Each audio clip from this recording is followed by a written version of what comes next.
Hi friends, welcome to our channel Vikshita's kitchen. ఈరోజు మనం village స్టైల్లో మటన్ కర్రీ ఎలా చేయాలో తెలుసుకుందాం. అందుకోసం ముందుగా గ్యాస్ ఆన్ చేసి ఒక కడాయి పెట్టుకొని, కడాయి హీట్ అయిన తర్వాత ఆయిల్ వేసుకోవాలి. ఆయిల్ హీట్ అయిన తర్వాత పచ్చిమిర్చి, ఆనియన్స్, కొంచెం అల్లం పేస్ట్ వేసుకొని వేయించుకొని పచ్చివాసన పోయిన తర్వాత టమోటోలు వేసుకోవాలి. టమోటోలు వేసుకున్న తర్వాత మెత్తబడేంత వరకు వేయించుకోవాలి. వేయించుకున్న తర్వాత మనం ముందుగానే మటన్ని ఉప్పు, పసుపు, కొంచెం నూనె, కొంచెం నీళ్లు వేసి కుక్ చేసుకోవాలి. కుక్ చేసిన మటన్ని కర్రీలో వేసుకొని కొంచెం కారం వేసుకోవాలి.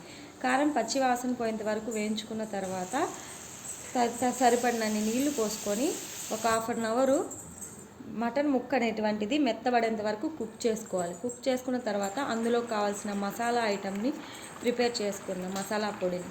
అందుకోసం గ్యాస్ ఆన్ చేసి ఒక కడాయి పెట్టుకొని అందులో ధనియాలు, జీలకర్ర, మిరియాలు, యాలకులు, స్టార్ పువ్వు, బిర్యానీ ఆకు, జీడిపప్పు, కొబ్బరి అన్నీ వేసుకొని వేయించుకొని గ్రైండర్లో వేసుకొని మిక్సీ చేసుకోవాలి. మిక్సీ జార్లో వేసుకొని ఆ పొడిని కర్రీలో వేసుకోవాలి. కర్రీలో వేసుకున్న తర్వాత పుదీనా, కొత్తిమీర, కరివేపాకు వేసుకొని కలుపుకొని ఒక 10 నిమిషాలు మీడియం ఫ్లేమ్లో కుక్ చేసుకోవాలండి.